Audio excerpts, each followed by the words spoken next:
Ouais. Ah ouais? L'article 13? Non, j'en ai jamais entendu parler. Bah écoute, je vais aller voir ça.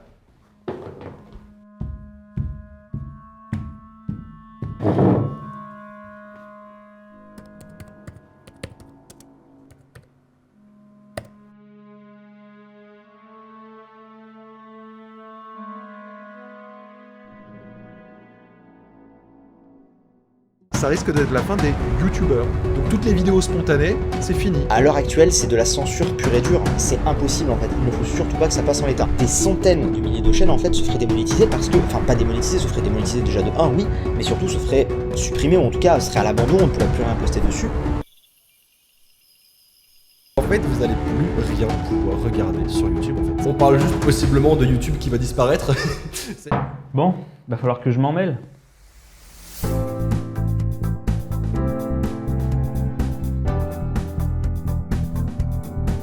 Bon, aujourd'hui on s'attaque à un gros dossier, la directive sur le droit d'auteur dans le marché unique numérique. Ça fait peur. Vous savez, c'est cette directive qui contient le fameux article 13 qui fait peur à tout internet et particulièrement aux youtubeurs. Alors on va commencer par voir ce qu'est une directive car il est quand même important de savoir de quoi on parle. Ensuite, on rentrera dans le vif du sujet avec l'article 13. Allez, c'est parti. Alors une directive, c'est un acte législatif de l'Union européenne, au même titre que le règlement par exemple. Ils vont tous les deux créer du droit. Une fois adoptée, la directive a vocation à s'appliquer à tous les États membres de l'Union européenne. Mais là où le règlement doit être mis en œuvre dans son intégralité, c'est-à-dire que dès qu'il est adopté, hop, les États doivent l'appliquer tel quel. La directive va fixer des objectifs communs à tous les membres de l'Union européenne, mais après, chaque pays est libre d'élaborer les mesures nécessaires pour les atteindre. Du coup, la directive prévoit un délai de transposition. C'est un délai qui permet justement aux États membres d'organiser leur législation pour pouvoir appliquer la directive. En général, ce délai est de 2 ans. Et c'est pour ça qu'une directive est volontairement floue, pour laisser une marge de manœuvre aux États membres. Cela étant dit, adopter une directive n'est pas un chemin tranquille. Oula non, c'est compliqué, croyez-moi. Plusieurs procédures existent, mais on va s'attarder sur la procédure d'adoption ordinaire. C'est celle qui est la plus couramment utilisée. Le texte sera ainsi adopté en commun par le Parlement et le Conseil de l'Union européenne sur proposition de la Commission. C'est la Commission qui est chargée de préparer les propositions qui peuvent provenir de différents acteurs, comme le Parlement ou le Conseil de l'Union européenne. Il existe même une initiative citoyenne qui prévoit que si on arrive à recueillir 1 million de signatures de citoyens européens provenant d'au moins 7 États membres, la Commission devra décider d'intervenir ou non. Bref, pour aboutir à une proposition, c'est déjà très long. Il y a une étude d'impact, des rapports d'experts, etc. En même temps, c'est normal, une proposition de directive, c'est pas une simple liste de courses. Faut bien comprendre que cette directive a vocation à s'appliquer à tous les États membres, donc 28 pays, bientôt 27. Donc ils ne vont pas proposer des trucs bidons. Bien, alors aujourd'hui une proposition pour faire installer des tireuses à bière dans tous les parlements. Ah mais, Roger, c'est toi ça. Donc une fois qu'on a cette proposition, elle va être envoyée simultanément au Parlement et au Conseil de l'Union européenne, ainsi qu'aux parlements nationaux pour que tout le monde soit un peu au courant. Et donc ce sera au Parlement de se prononcer en premier sur cette proposition. Bon, je vais pas rentrer plus dans les détails parce que c'est assez long, mais une fois que le Parlement s'est prononcé en première lecture, ce sera au Conseil de se prononcer. Puis s'ils ne sont pas d'accord, le Parlement et le Conseil vont devoir se prononcer en deuxième lecture. Puis s'ils ne sont pas d'accord, un comité de conciliation est censé justement les mettre d'accord. Puis s'ils ne sont pas d'accord, une troisième lecture est faite. Puis s'ils ne sont pas d'accord, ben là on arrête.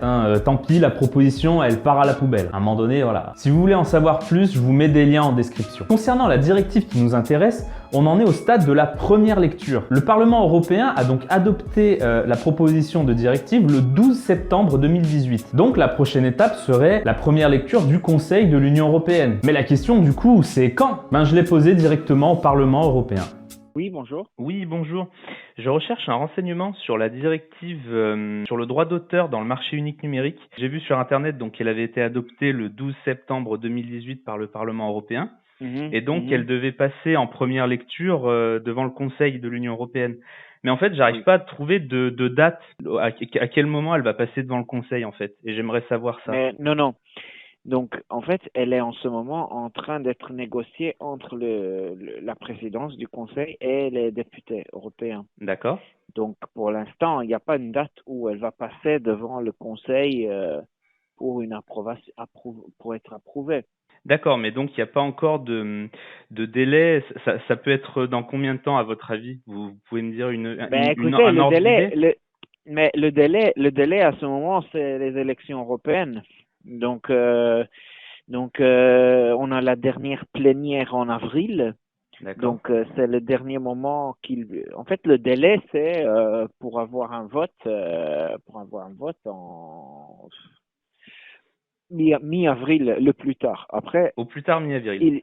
oui, mais bon, ils vont essayer d'avoir l'accord plus tôt, Mhm. mais bon, déjà, c'est pas évident, les Oui, négociations sont pas évidentes, hein, oui, donc bien sûr. on va Je me voir. renseigne sur le Donc, sujet. C'est vrai que il, c'est très compliqué. il se peut aussi qu'il n'y ait pas d'accord, hein, Oui, ça il se c'est peut aussi aussi qu'il n'y ait une pas d'accord. Oui. possibilité.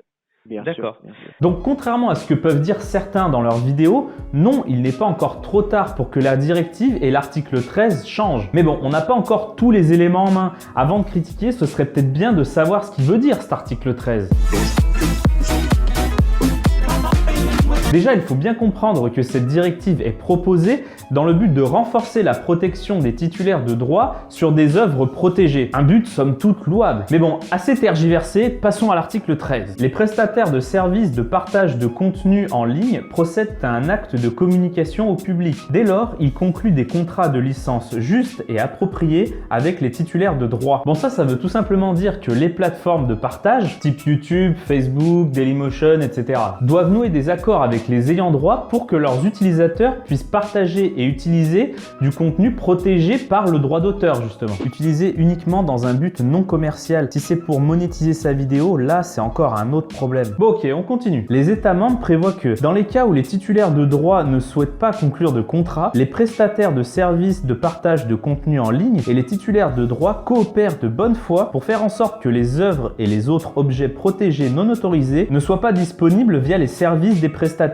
Là, c'est assez clair, hein. S'il n'y a pas de contrat, par exemple, entre YouTube et Ubisoft, toutes les vidéos contenant du contenu appartenant à Ubisoft devront être supprimées par YouTube. Alors il y a quand même un recours qui est prévu par l'article 13 au cas où des vidéos seraient injustement retirées. Mais bon, l'article prévoit également un dialogue entre les différents acteurs pour définir les bonnes pratiques, le fonctionnement des contrats de licence, etc. Là, on a quand même une grosse marge de manœuvre qui est laissée aux États et aux plateformes pour mettre en œuvre cet article 13. Et alors, il est précisé dans cet article 13 que le blocage automatique de contenu soit évité, ce qui est plutôt une bonne nouvelle. Cela empêcherait que du contenu soit systématiquement supprimé dès leur publication. À voir comment les plateformes feront. Bon, maintenant qu'on a compris un peu ce que c'était qu'une directive et ce que voulait cet article 13, on va un petit peu se pencher sur le cas YouTube. Comme vous le savez déjà sans doute, il y a quelques semaines, YouTube a lancé son robot, le Content ID, qui a été chargé de passer au crible les vidéos afin de repérer celles qui contiendraient du contenu protégé par le droit d'auteur. À partir de ce moment-là, beaucoup de YouTubeurs ont vu leurs vidéos se faire démonétiser. La grogne a donc commencé logiquement à monter, car même en cas de parodie ou de critique sur un film ou une musique, comme on a pu le voir avec Le Joueur du Grenier ou encore Link the Sun, certaines de leurs vidéos qui contenaient juste quelques secondes de musique protégée ont vu leurs revenus captés par les ayants droit. Alors YouTube a lancé ce robot en prévision de l'article 13, mais pourtant il y a le temps. Enfin, j'ai l'impression que YouTube a lancé son robot un peu prématurément. Je rappelle quand même que la directive n'est même pas encore définitivement adoptée et que l'article 21 de cette directive prévoit un délai de 1 an de transposition. Donc voilà, ce robot en soi n'est pas obligatoire. YouTube fait un peu de zèle. À mon avis, YouTube a dû subir de grosses pressions de la part de sociétés de production ou de sociétés d'auteurs qui ont dû taper du poing sur la table et vouloir réclamer leur part du gâteau. Mais là où YouTube est assez paradoxal, c'est que maintenant il entreprend une campagne contre l'article 13. Mais bon, on peut peut-être tenter de l'expliquer. Et oui, avec les nouveaux contrats que YouTube va devoir faire avec les titulaires des droits, c'est YouTube qui va devoir payer. Et de fait, c'est YouTube qui est responsable maintenant du contenu publié sur sa plateforme. C'est à lui de faire le gendarme et d'être puni si jamais c'est mal fait. Bon, on va prendre un exemple. Jusqu'à maintenant, tu faisais une vidéo qui parodiait par exemple, je sais pas moi, Harry Potter. Tu vas mettre un peu de musique de film, hein, c'est celle-ci. Hop hop hop hop, là, doucement, c'est une musique protégée. On va plutôt faire comme ça. Bref, tu sortais ta vidéo avec de la musique protégée, quelques secondes, hein, et là, bim, une réclamation tombait et tout l'argent de la vidéo revenait au titulaire des droits d'Harry Potter. Alors qu'avec l'article 13, la vidéo sur Harry Potter ne pourrait sortir que si YouTube possède un accord avec le titulaire des droits. Si ce n'était pas le cas, soit la vidéo serait supprimée, ou alors YouTube pourrait potentiellement payer des pénalités s'il laissait la vidéo sur sa plateforme. En revanche, si c'était le cas, si YouTube possédait un accord, les revenus seraient sans doute tout de même captés par les titulaires des droits d'Harry Potter, car il y a toujours le robot Content ID, donc le créateur se ferait toujours avoir. Et oui, avant YouTube s'en foutait un peu, du coup c'était l'argent des youtubeurs qui était pompé. Mais maintenant, ce sera aussi le sien, soit parce que YouTube devra payer pour avoir certains droits, soit comme une sorte d'amende pour avoir laissé passer une vidéo avec du contenu protégé. Du coup, ils ont adopté une stratégie de terreur, faire peur aux utilisateurs en leur proposant une vision extrêmement pessimiste et à la limite mensongère de ce qui se passerait si l'article 13 entrait véritablement en vigueur. Qu'on soit clair, YouTube ne fermera pas même si l'article 13 passe. Et puis en plus, c'est un bon moyen pour eux de faire un peu passer la pilule du Content ID en disant ah bah non, c'est pas notre faute, c'est la faute de l'article 13 au final. Et du coup de lutter contre cette directive pour éviter justement de payer. C'est une instrumentalisation de la situation pour leurs propres intérêts. Bon après pour leur défense, c'est clair qu'il sera un peu compliqué de conclure un contrat avec tous les ayants droit de toute la Terre. Par contre, si la directive passe en l'état, on pourrait peut-être assister à la fin du YouTube gratuit. Mais ouais, ils pourront se servir de justement cet article 13, du fait qu'ils doivent payer pour avoir des droits, pour justifier la mise en place d'un abonnement, un peu comme Netflix par exemple. Et bien justement maintenant, voyons un peu quelles conséquences pourrait avoir cet article 13 et cette directive. La difficulté de cette directive est que ses conséquences sont vraiment imprévisibles car elle est très floue. Et ce flou est volontaire justement pour laisser une marge de manœuvre aux États. On est donc dans une période vraiment incertaine car ce genre de disposition c'est assez nouveau avec YouTube et les créateurs qui ont peur de ce qui pourrait bien en sortir. Car oui, je rappelle que ce sont nos députés bien français qui devront adopter une loi en application de la directive. Et bon, c'est pas forcément une bonne nouvelle hein, car les députés sont pas forcément au courant de ce qui se passe sur Internet. Internet et eux, c'est pas forcément une grande histoire d'amour. Et à noter aussi que les parlementaires français sont quasi tous à fond pour cette directive. Donc à voir. Il est également possible que la directive s'assouplisse et qu'au final rien ne change vraiment. Car encore une fois, la directive est très floue. Par exemple, il n'est pas prévu la nature des contrats que les plateformes devront louer avec les titulaires de droits. Il y aura forcément des sommes d'argent en jeu, mais peut-être que certains titulaires de droits, certaines sociétés de production accepteront tout simplement de céder leurs droits à YouTube et autres réseaux, car ces plateformes de diffusion sont un très bon moyen de faire connaître un produit. Ou alors ils pourraient très bien céder leurs droits en échange de publicité par exemple. Bref, tout ça pour dire que c'est assez flou et qu'on ne peut pas prédire l'avenir. On pourrait aussi faire un parallèle avec Adopi qui à son époque a fait beaucoup de bruit pour au final pas grand chose. YouTube pourrait aussi peaufiner son robot Content ID et mettre en place un système de proportion quant aux réclamations. Que si par exemple on utilise 15 secondes d'une musique protégée dans une vidéo de 10 minutes, et bien qu'il y ait simplement 2,5% des revenus générés par la vidéo qui aillent au titulaire des droits de la musique protégée. Dans l'attente de l'arrivée de la directive, je pense que ce serait pas très compliqué pour YouTube de mettre en place ce genre de compromis qui serait plus juste et équitable, surtout pour les créateurs. De toute façon, à ce niveau-là, ça devient politique. Chaque lobby y voit ses propres intérêts. L'article 13 pourrait quand même modifier notre utilisation d'Internet s'il arrive à voir le jour. Cela reste quand même une porte ouverte aux titulaires de droits d'auteur de s'enrichir alors qu'ils n'en ont pas forcément besoin, car ces titulaires de droits d'auteur sont déjà de grosses sociétés de production, etc. Voilà, j'espère que je vous ai un peu éclairé sur cette affaire qui est vraiment très compliquée. Je referai peut-être une vidéo dessus en fonction des avancées sur le sujet, mais en tout cas, je vous demande vraiment de prendre du recul sur tout ce que vous pouvez voir, entendre et lire. Ne prenez pas pour argent comptant tout ce qu'on peut vous dire.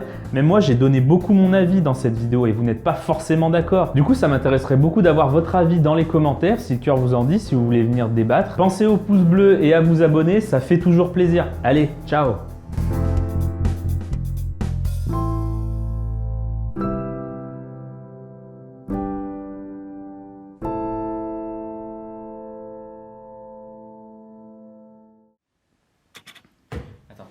Ouais, non, lui, non.